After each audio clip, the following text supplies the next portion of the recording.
Bună, dragii mei! Bine ați venit la previziunile pentru energia lunii iunie. Acestea se aplică pentru toți cei care au ascendentul, soarele și luna în Scorpion. În prima parte a emisiunii voi vorbi despre tranzitele astrologice din această lună și apoi vedem ce ne spune energia prin cărțile de oracol, prin cele de tarot, dar și prin talismane. Vă doresc tuturor să aveți o lună minunată și vizionare plăcută. Această lună, pentru voi în mod deosebit, este o lună care va atinge propria semnătură arhetipală, casa a opta. Casa transformării profunde, a morții, a renașterii, a intimității, a finanțelor comune și a tuturor lucrurilor ascunse sub suprafață. Este casa voastră naturală, semnătura arhetipului vostru. Iar energia din această lună aprinde exact această zonă, printr-o schimbare bruscă, neașteptată, eliberatoare. Uranus deja stă aici pe casa a opta la voi în Gemeni, scuturând tot ceea ce credeți că este intim și stabil. Iar pe 14 iunie avem un eveniment de lună nouă în Gemeni care cade fix aici, plantând semințe noi în pământul vostru cel mai personal și cel mai fertil. Pe fundal, în acest moment, Saturn și Neptun, care sunt în Berbec, continuă lucrarea lor pe casa a șasea, unde avem rutina, munca zilnică, sănătatea, corpul. Ceva în ritmul tău cotidian se restructurează în acest moment tăcut. Pluton este învărsător în retrogradare pe casa a patra, continuă procesul de regenerare, de moarte și renaștere în zona rădăcinilor, a casei, a familiei. Proces lung de demolare și reconstruire a temeliei. La începutul acestei luni, Mercur, planeta intelectului și a gândirii, a intrat în semnul racului pe casa a noua. Mintea se mută la orizonturile largi. Mercur în rac pe casa a noua aduce gândire afectivă despre lucrurile mari, credința, sensul, călătoriile, studiile, viziunea despre lume. Conversațiile importante ale primei jumătăți de lună se pot purta în jurul acestor teme mari, cu oameni care nu sunt de aceeași naționalitate ca și voi sau se pot regăsi în cărți, în călătorii. Cu Mercur în rac, înțelegerea ta filozofică devine mai emoțională, mai legată de memoria sufletului decât de logică. Iar pentru voi ca arhetip, trăind în profunzime, casa a noua, cu Mercur, acesta emoțional aici în rac, poate aduce revelații surprinzătoare. Sensul lucrurilor vine prin simțit, nu prin analiză, prin propria voastră trăire emoțională. Apoi avem o veste bună, Venus intră în Leu pe casa a 10-a, iar pentru voi acest lucru înseamnă precum urmează. Este una dintre cele mai magnetice perioade posibile pentru zona publică. Străluciți profesional, oamenii vă observă, atrageți oportunități, autoritățile vă văd cu ochi favorabili în cazul în care aveți vreo interacțiune cu aceștia. Poate fi vorba și despre recunoaștere publică, poate fi vorba și despre recunoaștere la locul de muncă, ești bine văzut de șefi. Relațiile cu oamenii din jur devin mai armonioase. Dacă ai un moment în care vrei să te lansezi, să începi ceva, să te arăți, să te promovezi, poți folosi această fereastră pentru că Venus în esență este o energie magnetică, iar Leul vine la pachet cu strălucirea. Poți negocia un salariu, poți găsi un nou loc de muncă, poți renegocia un salariu. Apoi avem evenimentul de lună nouă din Gemeni, pe casa 8-a, despre care am vorbit și este unul dintre momentele importante ale lunii pentru voi în mod deosebit, pentru că o sămânță nouă se plantează aici în casa voastră naturală. O transformare profundă, finanțe comune, intimitate, secrete, lucruri importante pot ieși acum la suprafață. Cu Uranus deja aici, această lună nouă are în ea o vibrație de schimbare bruscă în zona cea mai personală. Și aici poate fi vorba despre discuții în ceea ce privește banii partenerului sau resursele împărțite cu cineva.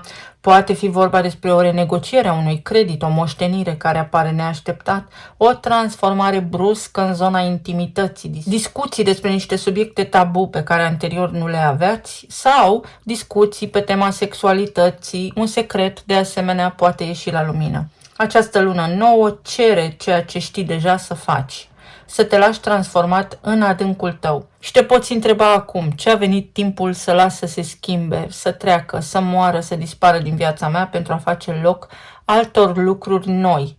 Lucrurile deja pornite în jurul datei de 14 iunie au această amprentă a unei renașteri profunde și nu este de ignorat. Apoi Chiron, asteroidul care ne vorbește despre rana eternă și începe tranzitul prin Taur în casa a 7-a, iar pentru voi este al doilea mare eveniment al acestei luni.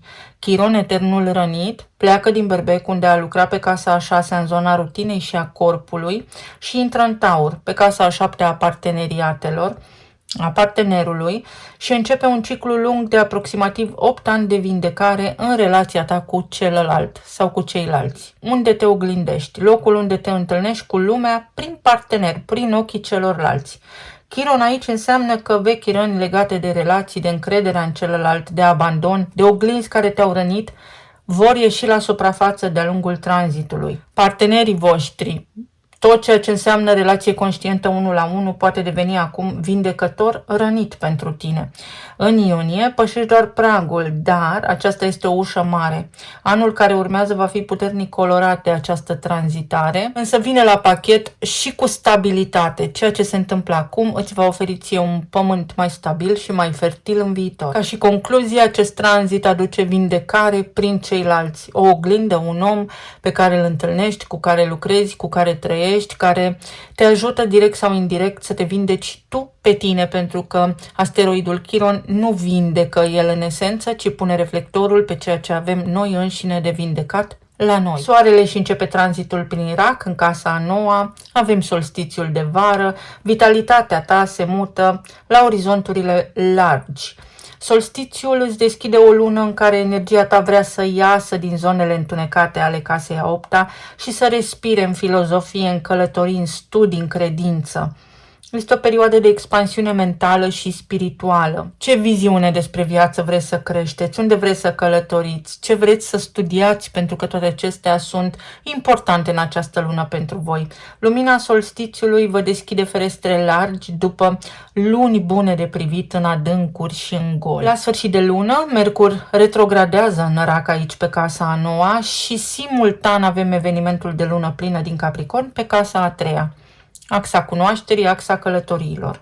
Această zi conține o dublă mișcare pe axa minții și a cunoașterii. Mercur retrogradează în casa a 9-a, a viziunilor filozofice, a ideologiilor adoptate, toate acestea cer revizuire.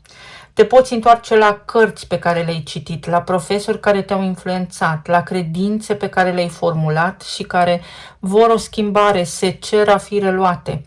Și simultan, luna plină din Capricorn din casa a 3-a aprinde zona comunicării imediate, a conversațiilor zilnice, a relațiilor cu frații, cu vecinii, cu mediul tău înconjurător. Ceva ce ai construit în zona vocii, a mentalității, a scrisului, a comunicării, ajunge acum la o culminație. Un proiect de scris se poate închide, o conversație importantă cu un frate, cu familia extinsă, își arată acum forma definitivă, vei ști unde stai, o decizie despre cum vorbești în public capătă claritate sau mentalitatea ta se schimbă. Axa aceasta a cunoașterii și a minții, gândirea mică și gândirea mare, vocea cotidiană și viziunea filozofică intră în raza ta de acțiune și în sfera ta de interes. Și în ultimul rând, la sfârșitul acestei luni, avem tranzitul lui Jupiter în Leu, pe casa a 10-a. Ultima zi a lunii deschide unul dintre cele mai puternice tranzite profesionale posibile pentru tine. Jupiter intră în Leu, pe casa a 10-a, după 12 ani și este o binecuvântare directă pentru cariera ta, pentru chemarea ta publică, pe poziția ta în lume, la nivel de statut social. Începe un an jupiterian în care promovările vin, recunoașterea publică crește, autoritatea ta capătă greutate, oportunitățile profesionale se extind sau pur și simplu ești împlinit de cine ești tu și de toată munca ta de o viață. Toată munca ta de o viață te poate acum împlini. Iar pentru tine, care construiești prin profunzime tăcută, acest tranzit aduce recunoașterea profunzimii, aduce strălucire. Munca ta de ani de zile, așa cum am spus, începe să se vadă, să dea roade. Dacă ai un proiect public, o carieră, o poziție, anul acesta îi va da expansiune, vei fi sprijinit. Important de reținut este faptul că Jupiter a mai fost în Leu în anul 2014, poate găsiți indicii în acest sens. În concluzie, pentru voi, este o lună care aprinde foarte profund reflectorul pe casa voastră organică, casa a 8-a, pe intimitate, sexualitate, pe resursele împărțite cu ceilalți, unde puteți produce acum sau pot avea loc acum niște schimbări majore. Un nou prag de vindecare pe zona de relații, o conștientizare, în ceea ce privește relațiile conștiente unul la unul cu ceilalți sau în ceea ce privește partenerul vostru de viață. Vindecarea poate veni acum prin ceilalți, prin ochii celorlalți sau în raport cu ceilalți din relația cu aceștia. Este o lună bună, o lună liniștită. Să vedem acum ce ne spune și oracolul. Comunitate. Voi aveți comunitatea în casa a 11-a, unde aveți Fecioara și Nodul Sud acum și s-ar putea să aveți așa o senzație stranie dintr-o dată că nu mai aparțineți, că nu mai vreți să faceți parte din anumite grupuri sau o nevoie ca o urgență venită așa de nicăieri, că vreți să vă schimbați planurile de viitor, viitorul să devină o temă importantă în această lună pentru voi, o recuperare. Numărul 21, înfruntarea unor răni mai vechi, conștientizare, practic să vă aruncați în ocean și să învățați să înnotați din mers. Asta vă spune această lună, mai ales pentru că intră Chiron în Taur pe casa a 7-a. Sigur că el va mai retrograda în Berbec pe casa a 6-a, în sensul în care trebuie să reevaluați puțin modul prin care operați, felul în care gândiți, cum acționați, ce obiceiuri fac parte din rutina voastră zilnică pentru a vă putea susține viitorul și acțiune. O lună de acțiune, dar o lună care direcționează energia către recuperare. Poate fi recuperarea unui grup de oameni din trecut, reîntâlnirea unui grup de oameni din trecut, având în vedere că Mercur intră în retrogradare acum și aveți casa noua în Rac, unde intră și soarele, solstițiul de vară și Mercur în Rac în retrogradare. Poate fi vorba despre reconectarea cu cineva din străinătate sau vizitarea unor locuri din străinătate, dar acele locuri sau acele călătorii sunt de-a dreptul inițiatice pentru voi, pentru că învățați ceva, vi se arată ceva.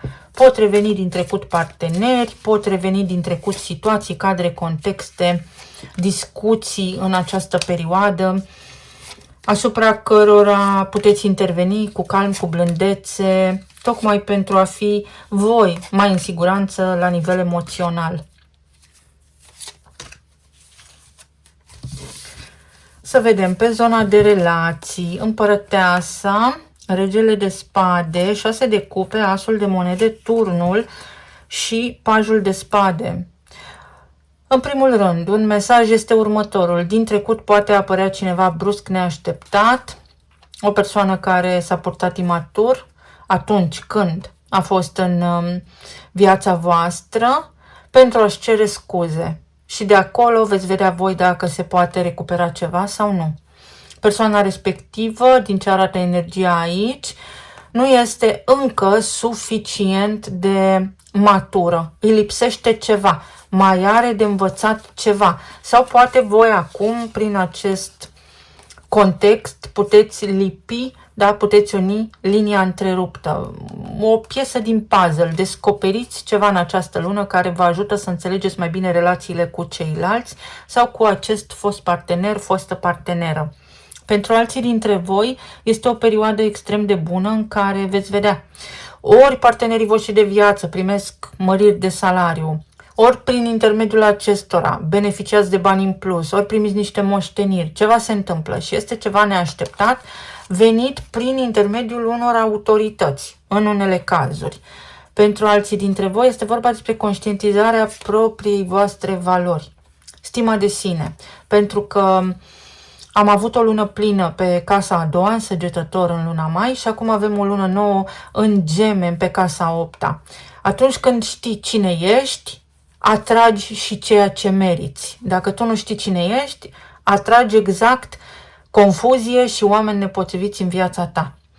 Poate fi, dacă ai o relație stabilă de lungă durată, o nouă etapă în viața ta, alături de partenerul tău de viață, poate fi ceva legat de un copil, poate fi o sarcină, puteți deveni părinți sau dacă nu mai este cazul și nu se mai poate acest lucru, puteți deveni bunici. Este ceva la nivel de extindere a familiei. Pentru alții dintre voi este o nouă oportunitate. Relația voastră trece la alt nivel, vă simțiți mai bine împreună, începe să construiți, puneți, să spunem așa, pe masă niște planuri, vă vin niște idei despre cum să vă reorganizați viitorul, alături de partenerii voștri actuali de viață. 2 de bâte. O etapă de planificare, da, care va avea efect pe termen lung. Poate fi vorba despre o căsnicie, o cerere în căsătorie după o perioadă îndelungată de așteptare. Poate fi vorba despre faptul că unii dintre voi puteți cunoaște prin intermediul comunității voastre sau prin intermediul unor prieteni comuni pe cineva. Poate fi vorba despre faptul că un prieten foarte bun acum își dezvăluie sentimentele pentru voi, deși vă cunoașteți de mult timp, nu s-a pus problema până acum de o relație amoroasă. Poate fi vorba despre a discuta foarte clar, foarte ferm cu partenerul de viață despre următorii pași din relația voastră, sau în unele cazuri s-ar putea să fie, așa cum am spus, o cerere neașteptată în căsătorie sau o discuție venită de nicăieri despre actuala voastră relație, dacă mai poate continua sau nu. Uite, ceva oficial. Am menționat mai devreme ceva prin intermediul autorităților. În unele cazuri, voi și familia voastră sau voi câștigați un proces sau este o recunoaștere publică, un fel de magna cum laude. Depășiți un obstacol, treceți la un alt nivel. Pe zona planului financiar avem 4 de bâte, 5 de bâte, 9 de cupe, moartea și 6 de spade. Lăsați în urmă ceva se schimbă aici pentru voi. De la o etapă de luptă, de oboseală și de confuzie, ajungeți la recunoaștere, la liniște și la transformare. Zona profesională, da, despre care am vorbit, unde intră Venus în Leu și unde intră Jupiter în Leu, un an de zile de acum înainte vă va oferi apă liniștită, să navigați, să explorați, oportunități multiple, o viață mai stabilă, accesarea unor fonduri, poate fi europene, poate fi vorba și despre un nou loc de muncă, poate fi vorba despre o împlinire, poate fi vorba inclusiv despre ceva ce are legătură cu numele vostru de familie, pentru că în casa a 10-a găsim numele de familie, statutul, titlul și titulatura, să-i spunem așa.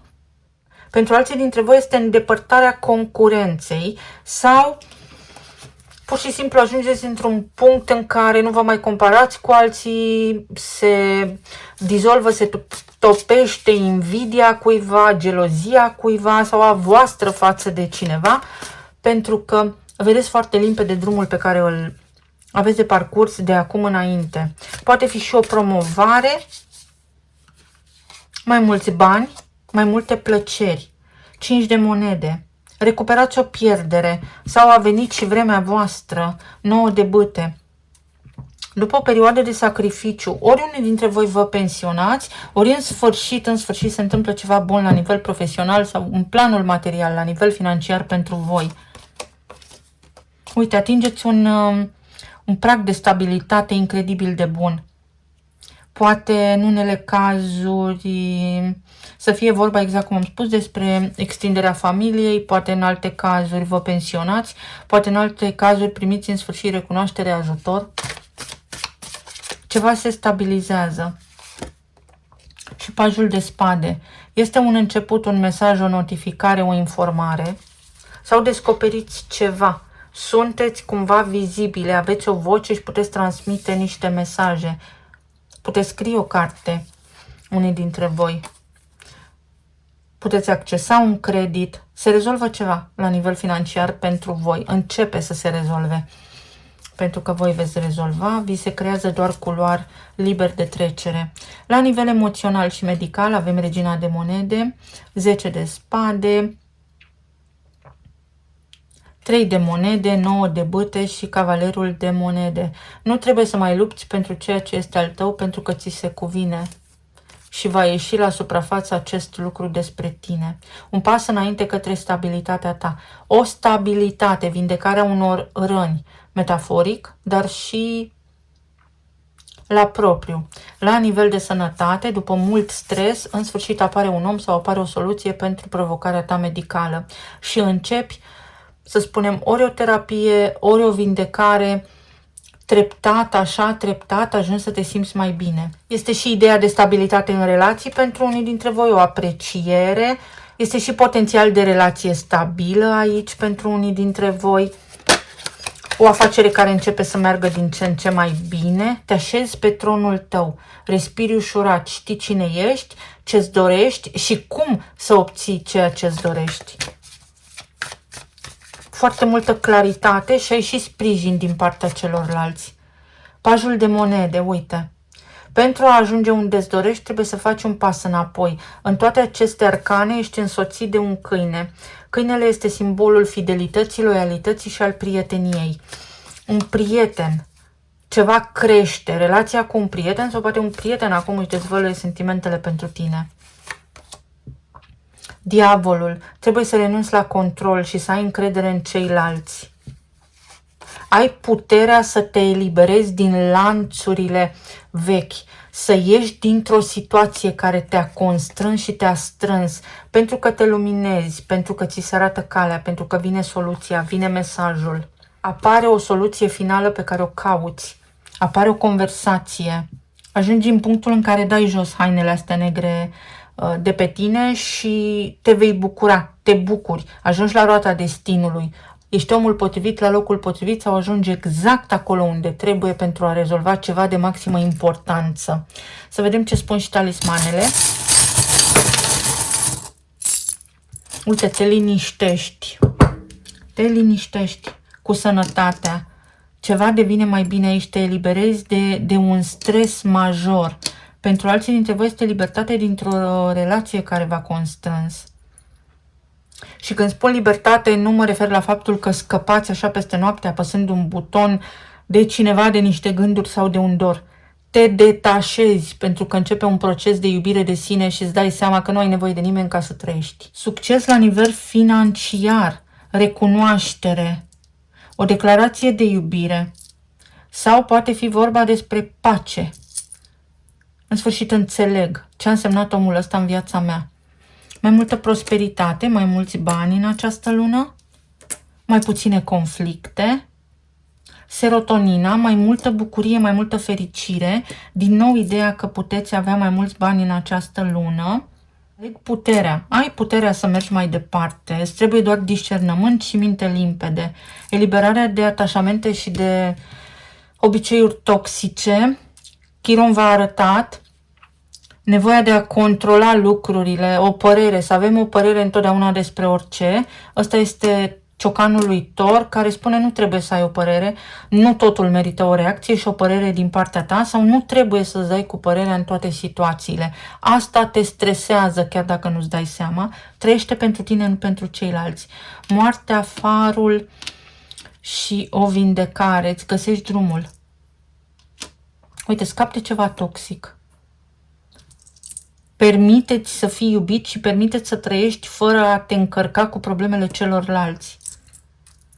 Racul și casa a noua, ceva ce are legătură cu străinătatea, un unicorn sau gândești mai înțelept, mai amplu, o viziune nouă despre viață, o surpriză extrem de bună, din mai multe direcții.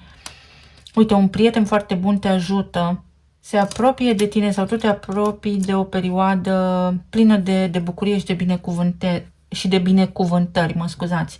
Avem aici inițialele V, O, R și F. Vor. Ei vor și tu ce vrei. Ei știi ce vor, dar tu ce vrei. Nodul sud din Fecioară de pe casa grupurilor de oameni. Fecioara este un semn critic, poate ar trebui să-i lași pe alții să fie exact așa cum i-a făcut natura. O vinietă. Atenție la actele necesare și utile pentru călătorie. Mercur retrogradează, Mercur guvernează comerțul și Mercur oferă indicii despre călătorii, mai ales pe distanță scurtă. Să fii pentru dreptul la libera exprimare. Oferă spațiu, ori oferă-ți tu spațiu, ia-ți tu un timp de gândire, ori pentru unii dintre voi mesajul este tăcerea. A fost un răspuns. Tăcerea este un răspuns. Ăla este răspunsul, tăcerea. Pentru alții dintre voi este o ascensiune.